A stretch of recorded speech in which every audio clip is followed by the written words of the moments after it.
Здравейте хора и добре дошли обратно в моят канал. В днешното видео ще играем 99 нощи в гората. Тази игра съм я играла, обаче не помня точно как се играеше много добре. Не съм оцелявала до кой знае кой ден. И не ще играем, понеже е перфектна за Хелоуин. Предлагам ви да започваме. Оцелява съм 11 дни. И мисля сама да я играя.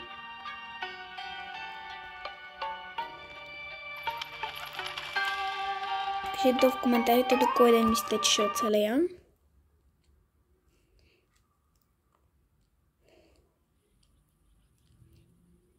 Тук го зловещия Елен. Започваме. С брадвата първо цепиме дърва. Този начин. След това ги събираме. И отиваме ето тук. А ето това нещо, ако се чудите. За първи път го виждам. Не знам какъв е този огън. Не е ланде. Какво е това око?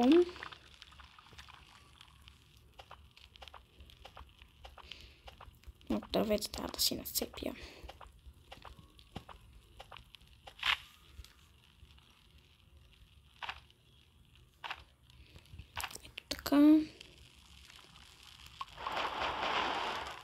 Левел 2. Сега събирам малко тикви. И тук трябва да убия едно зайче за храна. Поне си пообичам зайчетата, обаче такава е играта сега. Дадени 3 бутчета. Ай, един зайшки кръг. Ще ги оставя тук.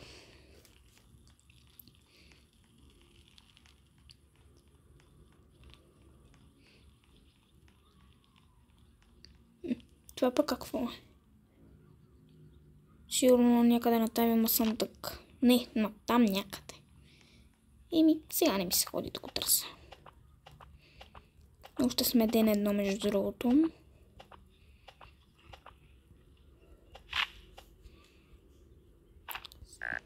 Само едно ли даде? А, не. Добре. Събера и малко тикви. Да имам. Ако ми потребват за храна. Ставам тиквите тук. Идам да съреда огъня.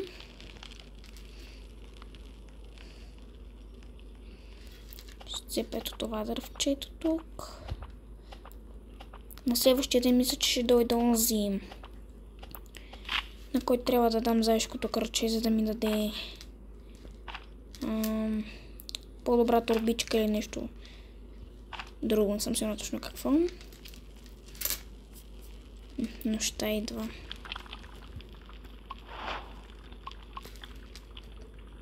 Това е за огъня. И тези саплинги. Къде мога да го съда? Ще го оставя тук. Тиква. Понеже тая нощелена не може да ме убие, мисля да отида някъде. Поразгледам. Тук, въглен. Интересно. Ще ми послужи за нещо, може би. Имаме и вентилатор.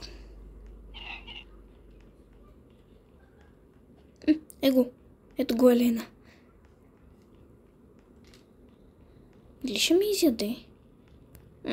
Той избяга. Много е страхлив. Те саплинги не мога ли ги засъда? Да, ето, съдих ги. Добре, това въглен ще го оставя. И вентилаторът мисля да го сложа ето тук.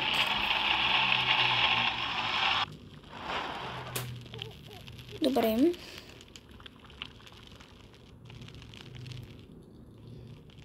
Ще взема още дърва, защото Няма много. Пък и те ми трябваха и за други неща, не само за огън.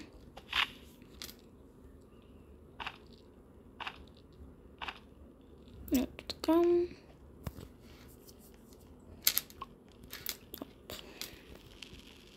Много бързо свърши този огън. Колко дървета ми трябва?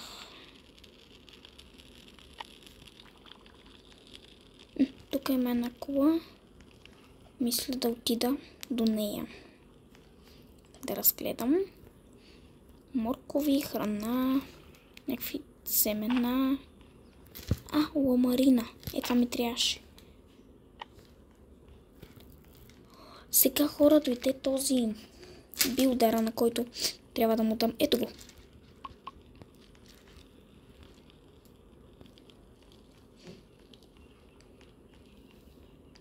Той е с глава на Елен. Много интересно. Оп. По-добра турбичка ми даде. Много полезно. Я да видим. Какво е това? Това не бяха ли тези... Някакви флейти, мисля, че бяха. Не съм сигурна, хора. Видим тук какво има. Метал и нещо друго, не знам точно какво е. Пише до коментарите, ако някой от вас знае. Мисля да цепа малко дърва.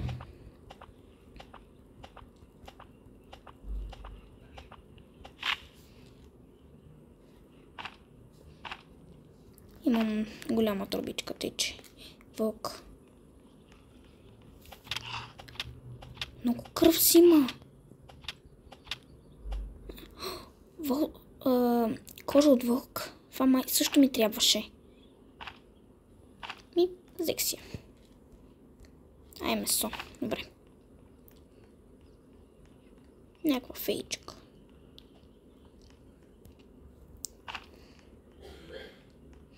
Проблема е, че не виждам къде отиде огънят. Това не е проблем. Ето там пише. Добре, биеме спринта и се прибираме, защото след малко ще стане нощ. Този още е тука.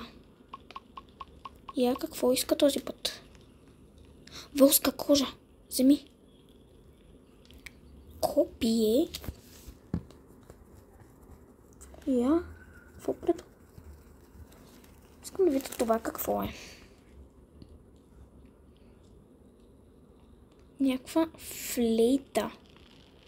Интересно, не знам за какво се ползва.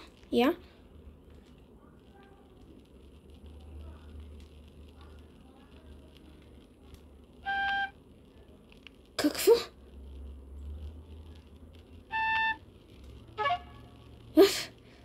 Много странно. Какво става сега? Морков ли трябва да му дам на този заек? Я да видиме. Какво става сега? Дадох му морков. Битумен ми стана! Това е много готино. И сега идва при мен. Пишете долу в коментарите как да се казва този заек. Някъде дълбоко в гората. Интересно. Проблема е, че огъня ми ще спре след малко.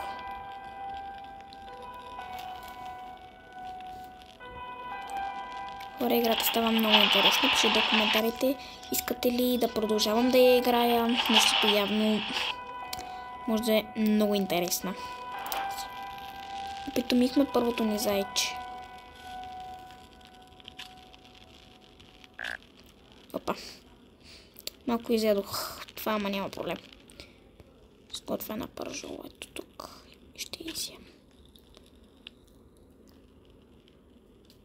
Вижте колко е сладичко.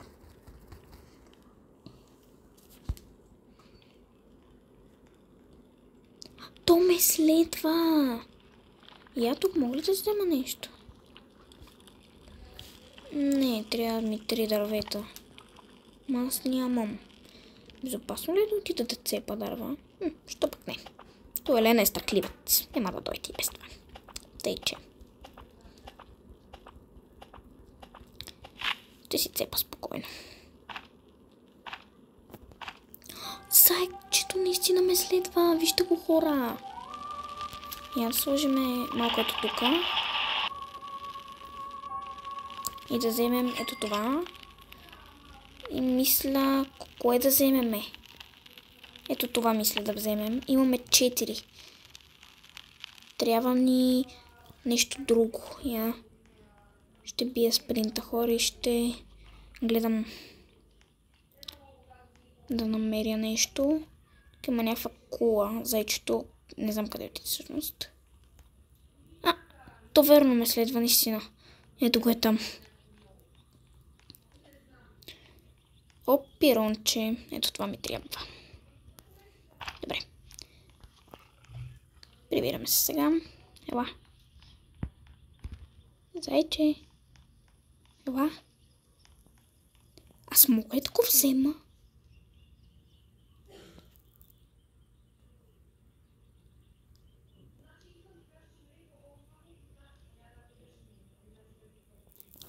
Мога да му напиша име. Това е много сладичко. Как да го кръстим?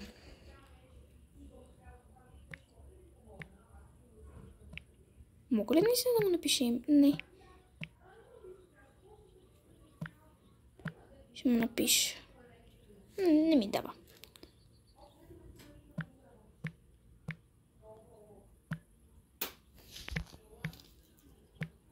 Така ми харесва. Сега му изписва името. Това е мега сладичко. Мога да го накарам да седне. Мога ли да го взема? Не ми дава.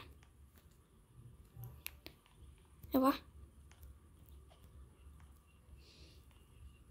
Нещо му стана.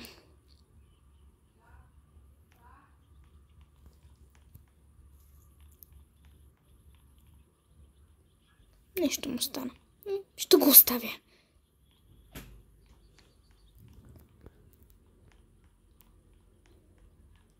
Много интересна става за сега играта, хора. Идваме ето тук. И ще сложим... Не трябваше всичките, ама карай. Изимаме това. Бум. Поставяме тук. Отгоре вече не изписва кога става нощ. Взимаме също така и карта. Не, че ще ми я използвам за сега, но да я имаме все пак. Ето така. Развиваме се доста добре, хора. Зайчето някъде избяга, не знам точно къде отидем.